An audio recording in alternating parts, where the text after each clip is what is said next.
Hello, I'm John, the counter-apologist, and this is going to be another one of those reaction-response videos. Should have the sound issues cleared up this time, I promise. So I'm going to be responding to Eric Manning, who runs the Testify YouTube channel.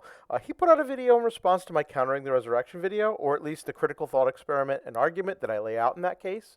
I want to commend Eric, who I had a discussion with on the Exploring Reality channel, and I'll provide a link to that in the description box. And I just want to say that I like Eric, and I think he's a good and honest interlocutor, and I just simply disagree with him.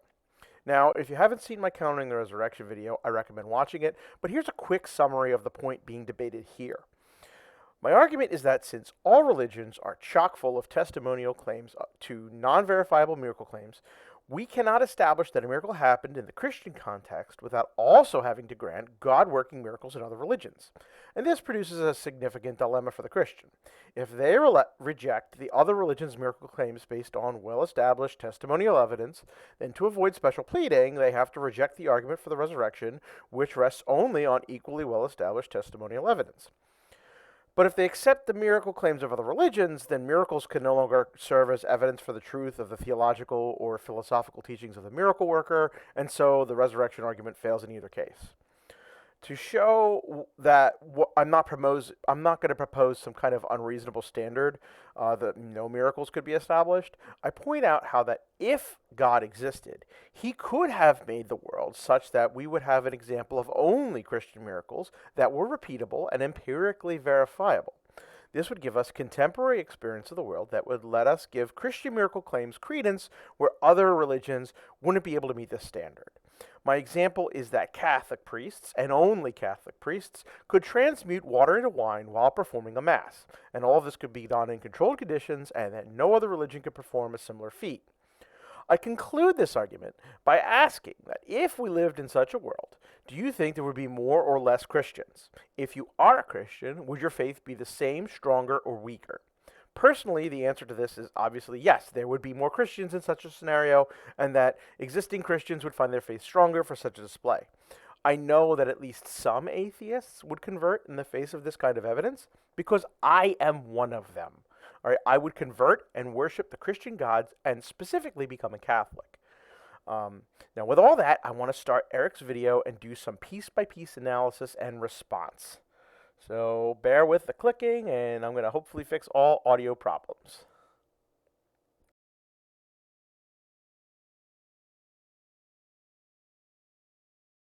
In response to this? Well, in the first place, I disagree with the assertion that the evidence for the chief Christian miracle is all that unclear. In comparison to other miracle claims made by other religions, the resurrection of Jesus starkly stands out when rightly examined. Many, if not all, miracles claimed by other religions can't be verified historically, and there are historical criteria that we can use to weed out unpromising miracle claims, and I'll talk about that criteria in a future video. Furthermore, I believe historical evidence is sufficient for accepting a miracle claim, although we would expect that kind of evidence to be stronger than just mundane historical claims. That evidence doesn't need to be completely overwhelming.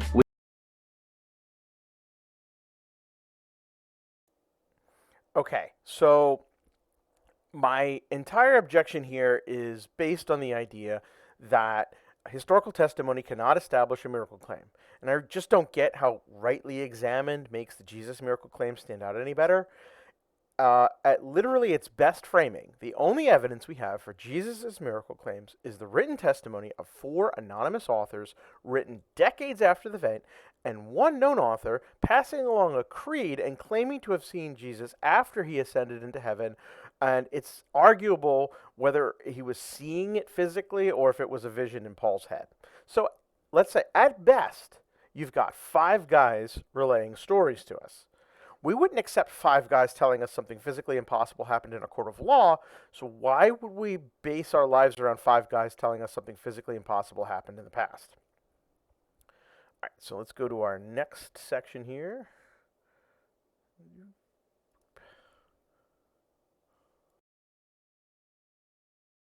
Simply put, if the facts can be accounted for without difficulty on the supposition of a miracle, but not without greater implausibility on the assumption that a miracle didn't occur, that is significant evidence in favor of a miracle.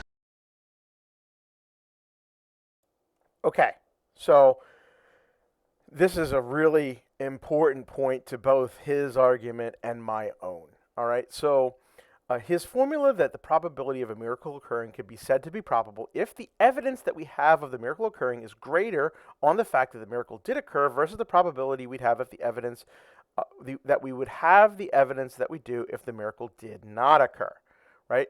So in principle, this probability formula isn't inherently objectionable, but it has a huge issue in practice in this sort of a case. A major part of my argument is that the only evidence we have of a miracle occurring is the testimony of people saying it did. And in the Christian case, that's at best 5 people, arguably less. The probability that some of those people were either mistaken, lying, or repeating an embellished story is not small. So if you look at this right here, you have the probability of the evidence of having the miracle of the miracle not happening. You would look at you would basically look at is it probable, and the prior probability is going to be very, very low, right? And so then the critical thing is what is the probability of having the evidence of and the miracle occurring versus the probability of having the evidence of the miracle not occurring. Now, this right here is always going to be pretty high on a well-crafted story, whether you make it up or not, right? It's almost always like if the event happened and somebody, part of the telling of the event is that people were there, it's very high to say that you would have the evidence, the testimonial evidence of that, right? It's not one, it's, maybe they wanted to hide things or something, but it's going to be a pretty high number. Now, the crux of my argument, right, is that this right here, the probability of having the evidence, which is just, again, at best, the testimony of 5 guys of the miracle not happening, is not low. It is not low at all, right? Because we have so many other miracle claims and other contradictory religions, right, that we reject, or at least the Christians reject, right? And if they didn't reject them, then all of a sudden you can't use miracles as evidence for your theological truths.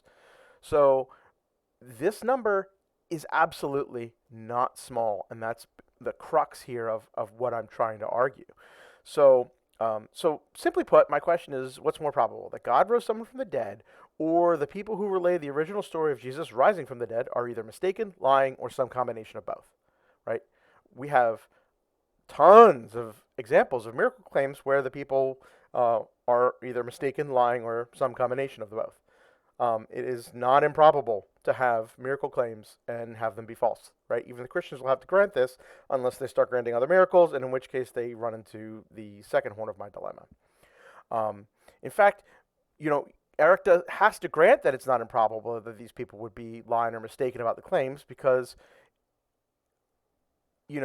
basically that the Christians can't grant that other miracles happen, or if they do, they open up a bigger can of worms in terms of how do we know which miracle is God proving his theological truth versus being deceived by demons or evil spirits, or God, serving some greater good by having a false religion proliferate itself. All right, so let's go on to my next part of the video I want to respond to. And I'm also not sure that there's anything wrong with the idea that we would expect to see more miracles than others at certain times of redemption history. It doesn't seem necessary for God to provide the exact same evidence at all times for every person. Okay, I feel it is absolutely crucial to point out that I emphatically reject Eric's idea that it is not necessary for God to provide the exact same evidence at all times for every person. First, it's not my argument that we must have the exact same evidence. I'm asking for the same kind of evidence, empirically verifiable miracles. According to Eric, his God supposedly provided that sort of evidence to a very small select few, including Thomas, who believed because he saw the risen body of Jesus, a supposedly empirically verified miracle. But then he won't provide that kind of evidence to people like myself who would convert if we were given that kind of evidence, evidence of that caliber. And if God is really all-loving and he loves all people equally, then God would be under an obligation to provide such evidence to all people who would accept it. And I know that at least I would. I also strongly believe that there are quite literally millions, if not billions, like me. I also want to emphasize that I think that's actually a separate argument about the fact that we don't have these kinds of empirically verifiable miracles and they supposedly did exist, and that a loving God would be obligated to provide that. That kind of is like a separate problem, almost of hiddenness, that's in tension with the resurrection argument. All right, so let's move on to the next part of the video.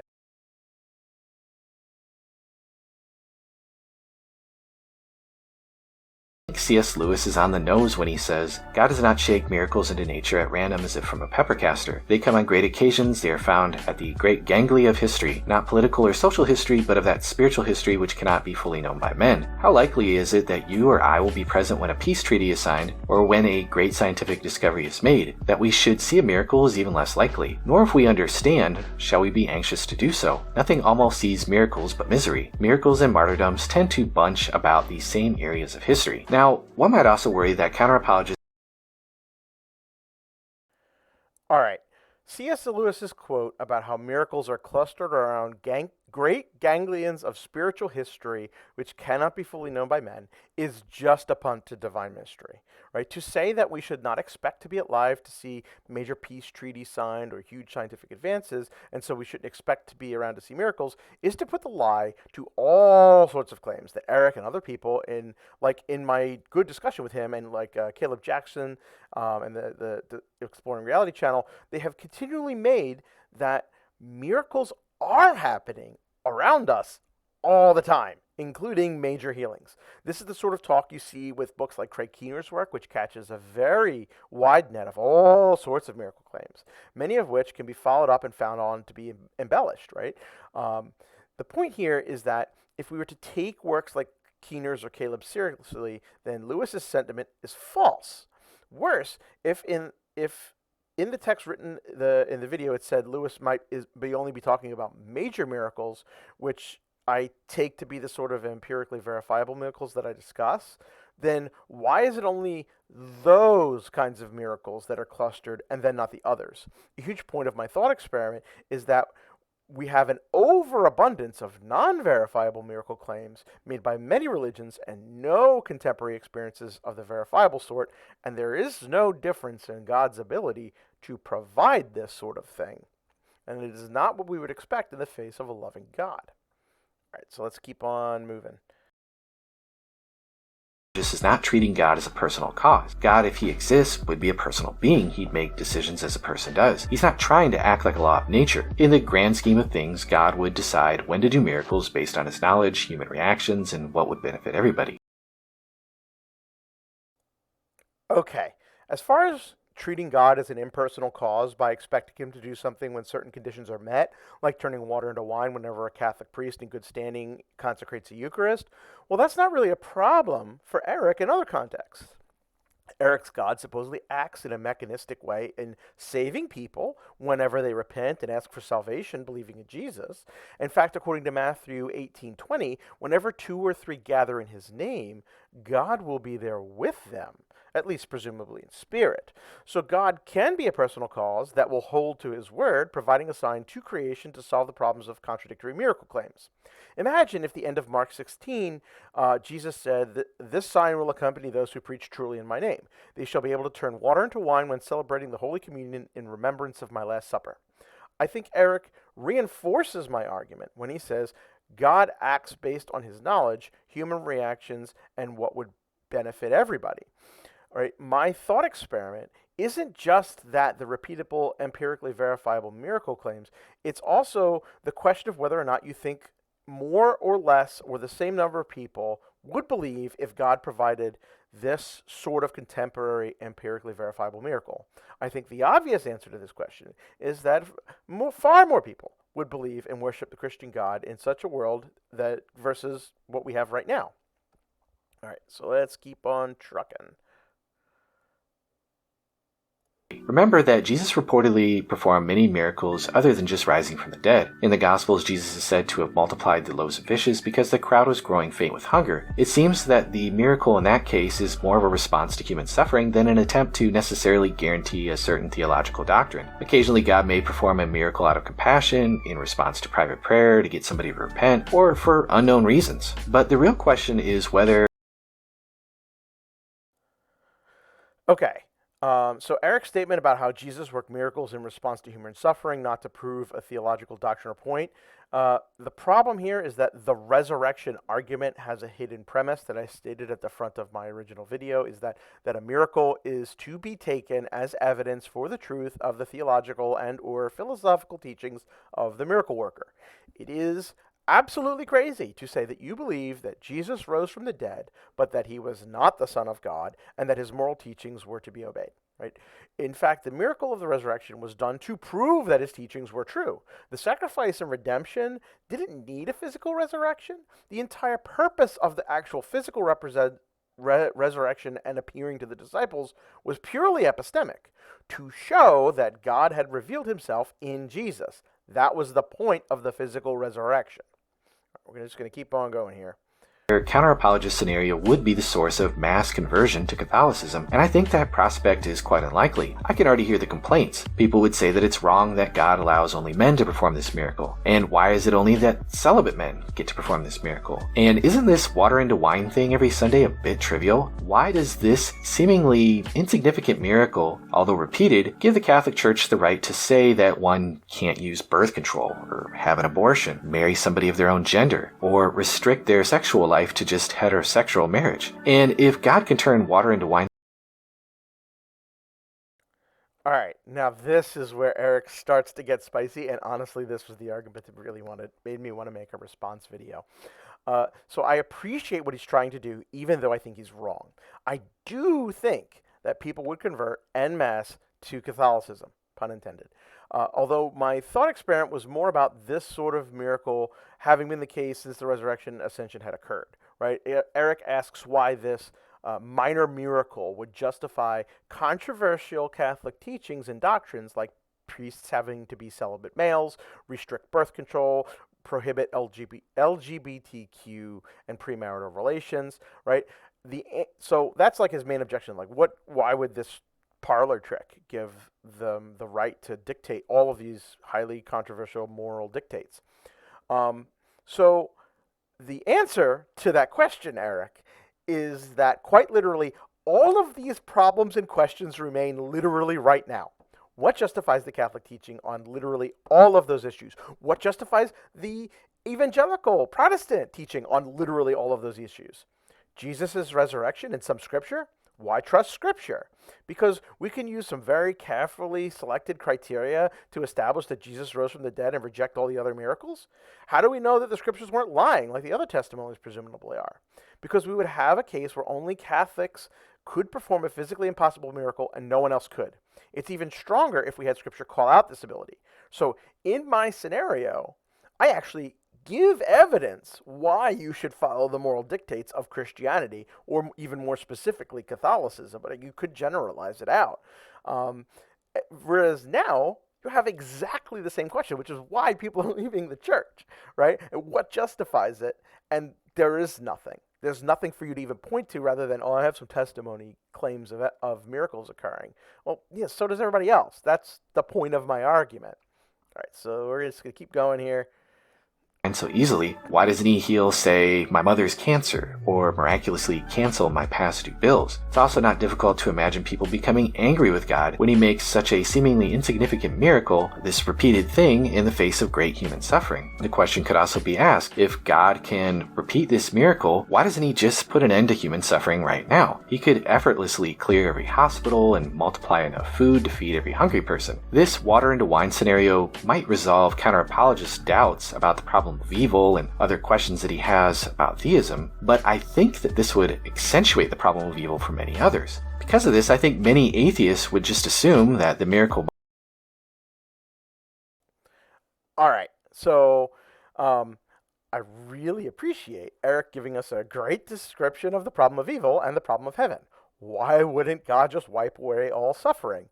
That's actually one of my favorite arguments for atheism, about how if a perfectly loving God existed, then we would all just exist in heaven from the start to eternity. Eric suggests that by having greater direct evidence of God's working in empirically verifiable miracles, it would accentuate these arguments against theism, except Literally all theists today already have to grapple with this exact problem and believe in God anyway. It's not as if theists today literally doubt that God could enact miracles, like I suggest, on a repeatable basis. They couldn't deny his power without denying the God they believe in. So it's not like my situation is raising any new problems. In fact, the only argument Eric can make is that my situation accentuates these problems in a subset of theists, that God exercising some power, but power in some instances, but not all circumstances, would cause them to kind of get bitter at God. Now, there's a couple of responses here. First, I picked the minor miracle of water into wine because just healing everyone's suffering or feeding all the hungry would be world-changing events, right? And if we're going to take, the problem of evil and the theodicies seriously, which I would do if I had this kind of evidence, eventually people have to die to make room for more humans in a finite universe.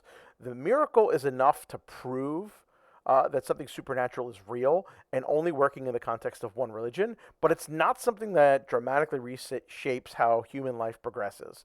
The answer to this subset of people is who would not believe in God anymore because he was working some miracles, but not like minor miracles, but not in their cases, is basically the same exact answer you give to the problem of evil now, or even quasi-theodicies like skeptical theism. Now, I certainly find such theodicies entirely unconvincing, but if I had literal, empirically verifiable miracles demonstrated repeatedly in the context of one religion, then I would accept those theodicies, because the miracles are evidence of the theological and philosophical teachings of the miracle worker. That's the entire premise of the entire resurrection argument. Eric can't make this response without literally undermining the original argument that he had set out to defend in this response, right? Why should I believe these theodicies? Well, I have a miracle, right? At least in my scenario, I'd have a miracle. Right now, I have nothing. I have some testimony, which everybody's got. My second response to Eric is that even if we were to somehow move past this defense of undermining the basis of the resurrection argument, it's quite clear that Eric's supposed subset of theists whose faith would be undermined by a literal, repeated demonstration of their God's power would basically have to be incredibly small. Now, how do I justify saying this?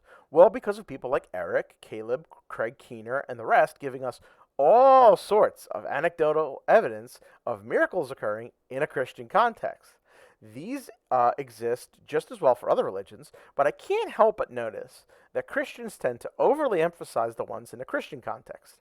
After all, the problem of God exercising his power to heal someone of their cancer or some other uncurable disability, but not exercising his power to cure your dying of cancer relative or your past due bills, is real literally right now in the current context, if we are to believe the accounts of Eric and other Christians that are all too happy to tell us about, of all sorts of miracles that are happening right now all around us. So if there is going to be some Christians who would deconvert in my scenario, it could literally only be among whatever subset of Christian theists who accept the resurrection but deny that God works any miracles at all in any other context in a contemporary life. Now, given the prevalence of such stories and testimonies, I believe this would be a very small population, arguably much smaller than the number of non-Christians who would convert in light of the kind of repeatable, empirically verifiable miracles that I'm talking about a loving God would provide. Must have some kind of natural explanation, and science would necessarily reveal it someday. Saying otherwise would just be a God of the gaps argument, because in the face of the great suffering. Okay, so a large point of my carefully crafted thought experiment is that atheists literally couldn't appeal to God of the gaps, or the idea that science could explain it somehow, someday. By being able to study the miracle in all sorts of controlled, repeatable conditions, it would literally be able to capture the magic, as it were, verifying that something miraculous was occurring and eliminate every single variable possible beyond the theological differences of the people attempting to consecrate a Eucharist or perform a Mass. The only difference in my scenario is that Catholic priests in good standing could perform the miracle in the name of the Christian God, but no other religion or person could repeat this even if we gave them the same clothes, words, base components of the Eucharist, etc. Even the even the beliefs of the people involved would be eliminated, since believing Christians who are not actually Catholic priests in good standing wouldn't be able to do the miracle in my scenario. So we could even have the priests, like before their final vows, attempt it, fail, take their vows, and then hold another mass, and then actually do it, right? Like there's all sorts of things that you could do to eliminate any kind of scientific in principle explanation because of the repeatable nature of the miracle and the fact of the nature of miracles themselves. It becomes even stronger if we had this as something that was written in the Bible, akin to what we see at the end of Mark's chapter 16. Now, Eric goes on, and I don't want to keep cutting to his video. So, to his credit, he brings up the can of worms of contemporary miracle claims that I brought up earlier, but he shifts his response towards attempting to answer this variation on the problem of evil, saying that receiving miracles is a good, but not the highest good of achieving a relationship with God. My point here is that he gives a theodicy, and then that theodicy would apply equally in my scenario to any doubters that he thinks wouldn't believe.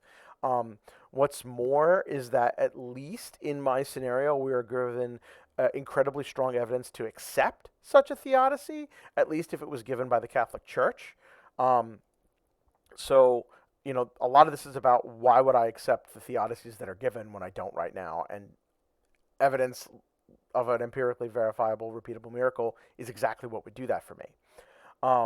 So, I mean, if we accept, why should we accept his theodicy right now in our own world?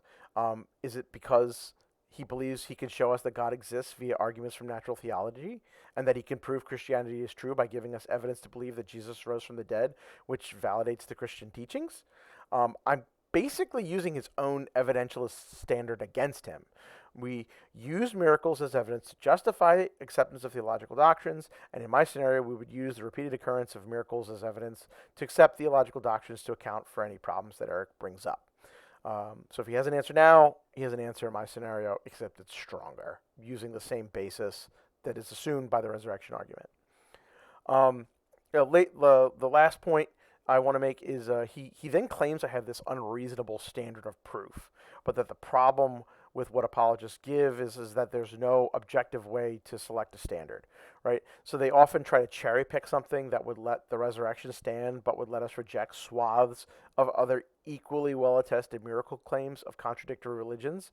And Eric has a previous video that we're about to show that gives criteria that from John Douglas in responding to David Hume's original formulation of this argument. In response, Douglas offered religiously neutral criteria to filter out unverifiable miracle claims.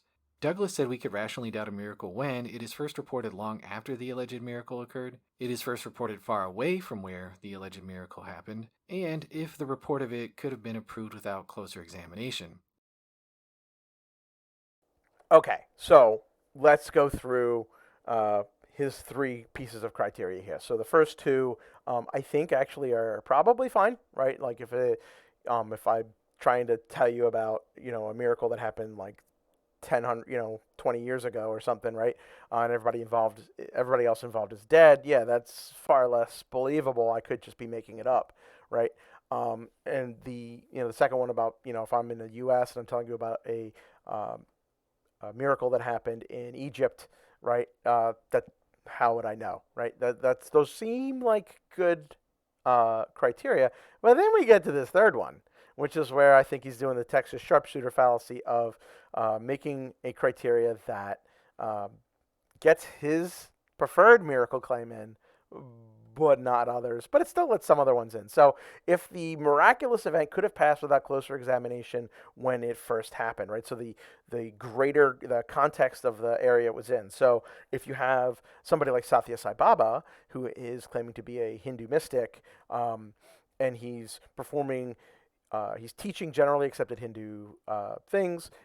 He's performing miracles in the Hindu context. Well, they're all Hindus, so they're just going to kind of let that pass. So we would dismiss Satya Sai Baba's miracles, right? But Jesus is doing things in context of first century Judaism, right? And so he's doing things against the generic religion of the time.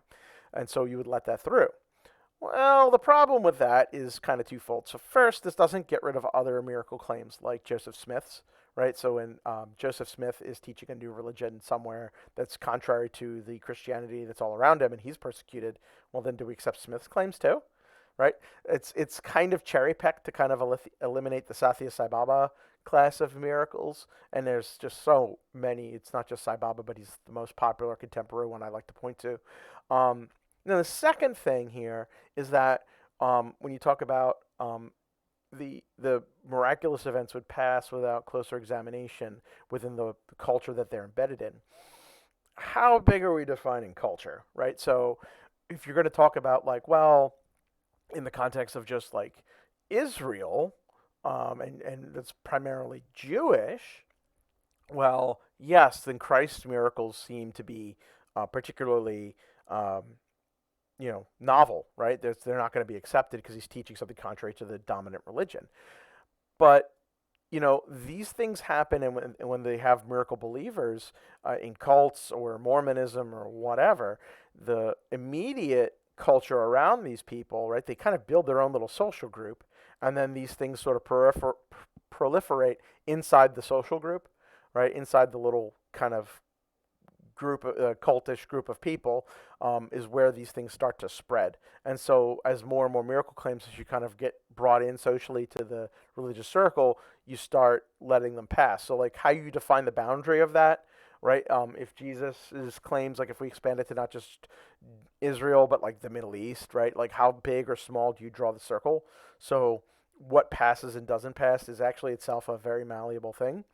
But more importantly, the reason I know this is a cherry-picked piece of criteria is because Eric and Caleb and Craig Keener and all sorts of other apologists, Michael Licona and everybody else, will go on and on and on for huge novels of books, like crazy. Keener's works are like thousands. It's a ridiculous amount of pages of just chock full of miracle claims in the Christian context happening in majority Christian countries, right?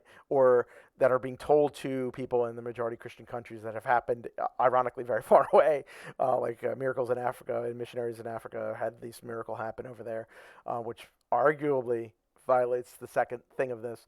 But then all of those miracles pass in our majority Christian society, but Eric and co. still believe all of these miracles happened, right? So they're not holding to this as a serious standard, right? And that's why I think this is a case of just when you know what miracles you want to accept and then what you want to exclude, you kind of can just make your criteria to tailor to that and not really be objective, like they're trying to appear that way, but I really don't think this is. So I know Eric, in the making of my writing of the script and all this, he actually released a second video where he talks about the standard of evidence, and so I'm probably going to make a second video responding to that one and the problems I think that's with his new standard of when we would rationally accept or reject a miracle claim. But I think this one has gone on long enough. I appreciate you watching to the end. I hope this was informative, and thanks for watching.